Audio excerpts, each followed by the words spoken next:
kababayan dito tayo Pilipinas, sa may pati mga Senate, no? OFWs na sa ibang makita bansa, po meron tong kabaong dito. lumawas kayo, Ayan, ito yung pinatay nila yung magprotesta demokrasya kayo, ng Pilipinas dahil sa nangyaring kakalampagin ninyo kaguluhan dito sa ating bansa. ang bangag na Kaya gobyerno pag-uwitin ng ito update mga kababayan dito upang sa maibalik kung anong natin mga kaganapan na ang nangyari dito ating dahil napakarami ng tao saligang ngayon dito batas sa mga kapulisan na ay nakapaikot dito tinunto mga kababayan. sa Ayan. kinasama gibinuangan sa bangag buang adik na Pangulo. Yun mga Lahat kababayan, tayo, mag-update na tayo mga tumulong sa kababayan, akin update lang tayo kanina ngayong araw umiyak. na to dito sa may Ang mga OFW Sa nabibitbit ng kabaong ng kamatayan ng demokrasya. Dahil sa kasalukuyang sitwasyon po, ang demokrasya ng ating bayan ay patay na. Dito na mismo sa kasada. Yan, Vince, dito na. Yes. Yan. Ito po ay sanhi ng pagluluksa ng bayan sa demokrasya na ninakaw at Tama. pinatay ng administrasyong ito. Ito na ang kabaong. Marcos ba yan?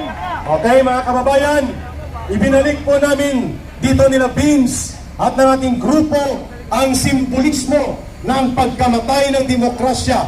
At ngayon ay nakabukas po ang kabaong na nagpapakita na ang demokrasya sa Pilipinas ay halos patay na sa pamamagitan ng mga pagyurak ni Marcos Jr. sa mga institusyon ng demokrasya, kagaya po ng ginagawa niyang pananaputay sa Senado. Ayan mga kabayan, libre po ang viewing ng ating kabaong Ng demokrasya. demokrasya ng ating bayan. Sa ating mga kapulisan, pagbigyan nyo na po ang ating lead wall. Yan naman po ay araw-araw po natin ginagamit dito. At alam nyo naman po, Kinukuhanan na nila pambansang loyal at ng grupo niya. ang alam nyo naman po, Sa araw na ito, yes, habang dumaragsa ang ating mga kasamahan at nagsisimpatya upang labanan ang demokrasya at maibawi natin ang demokrasya ng ating bayan. Sindihan po ang mga kandila ay labas ang mga kandila. at ilagay na ang picture ni Bangag. Oh, bakit siya na bang nagpumanaw? Malapit. Dahil siya po ang pumatay ng demokrasya ng yun pala ating yun. bayan. Sige. Yung may mga bitbit na kandila, i-cover nyo na po dito sa ating kabaong. At ito ay simbolismo ng ating panawagang dapat po ay Ano ba? nating alalahanin na pinapatay na ni Marcos ang demokrasya. Papasok na ba ang LED? Ayun na. Okay, ikot sa likod. Okay. Okay, Ikot na siya. maraming salamat po, Colonel Galang. General Abirin, dahil sa pinagbigyan mo ang aming kahilingan. Mabuhay po kayo, sir. Salute sa inyo. Salamat, General Aberin. Siya pa ba ang NCRPO Director? Ye- Siya pa yata? Yes po. Maraming salamat po, General. Ngayon po, abang inaantay natin yung lead wall, pakinggan po natin ang kasama natin dito. Walang iba kung hindi si Yusik Ben ng Masada. Masada. After kayo si Ben, representante ng UPI muna. Isa. Okay. Tay Ben, mainit. Yan. kamay blood na naman ulit. Okay. Ang masang Pilipino, ang taong bayan, ay ang nagmamay-ari ng saligang batas. Yes. Okay ba yun? Okay. Tayo ba ang may-ari ng saligang batas? Tayo. Dahil tayo po ang gumawa noon. At parte ng saligang batas ay ang Senado po magkaroon ng majority 13 senators. Yes. Tama ba ako? Tama. Pero ito po ay binaboy ng minority sa kapanguluhan nila Tito Soto at yung huwad na ginawang acting president ng Senado na si Gatchalian. Ayun. Peke at bugos daw ang kanilang grupo, kaya tinatawag na Tay Ben na 12 Judas. 24 po ang nasa loob ng ating saligang batas ng mga senador. Yes. Constant yan na numero. Pag merong 13 na majority, sila po ang majority. Hindi yung 12. Ibig sabihin, tayong taong bayan kundinahin natin ang kanilang pagsupil sa ating saligang batas. Kaya tama lang na ang original na majority 13 senators gumawa ng investigasyon ngayon para malaman na ang Grand Master ng mga pagnanakaw dito sa ating bansa ay mismo ang bangag, buwang, walay buhok, bubo na Pangulo, si BBM Bangag Bongbong Marcos. Ayun, direkta ng tinumbok. Ang kabaong na ito ay simbolo ng pagyatak ng ating demokrasya. Dahil sa ginawa ni Bongbong Marcos na nanghimasok siya sa ating Senado na isang independent na institution, co-equal branch of government, ang ginawa ni Bongbong Marcos kasama yung mga huwad ng 12 senador. Pinatay nila ang demokrasya. Pinatay nila ang demokrasya sa Pilipinas. Democracy is dead. Tayong mga Pilipino, tayong gumawa nating sariling batas. Pupunta dito ngayon upang labanan ang fascist dictatorship na isang anak ng diktador Senyor Bongbong Marcos. Labanan natin siya.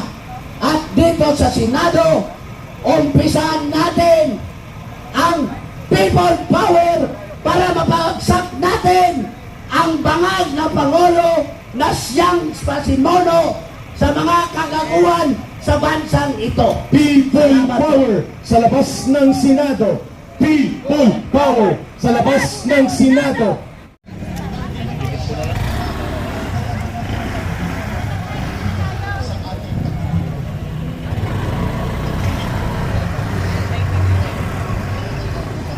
Okay, dito tayo sa may tapat mismo ng Senado.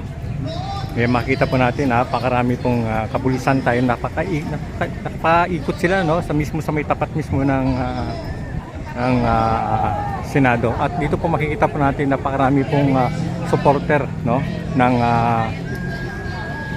ng grupo ni Alan Peter Cayetano. Ayan, at walang tao sa loob. Para bantay, sarado.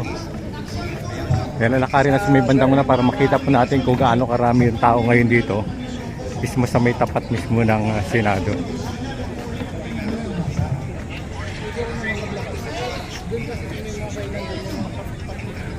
Ayan. Kanina, bago ko dumating sa may Makapagal pa lang, ay may maraming pulis na ron. Hindi na ako nakapasok kanina. Pero nakalusot ako kanina, medyo dumala ako sa medyo makitid na lugar para mapasok ko. Ito nga mga babayan, napakarami ng tao ngayon dito.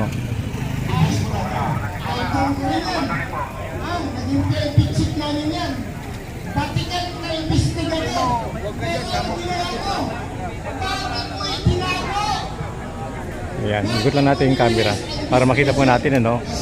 Ito medyo maaga pa to, mamaya kunti, sigurado. Dadagsa yung mga tao rito. Ayun sa may bandang unahan doon, nakita natin doon, mayroong tarpaulin doon na may mga grupo rin, pero hindi siya gaano karami. Kaya na sinisigaw naman nila, resign na Senador Cayetano.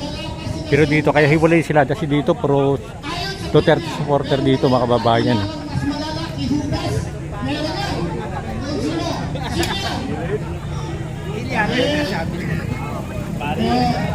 Hindi, ito walang biro. Ano, nasa PBM. Si Pedro, tatlong beses niyang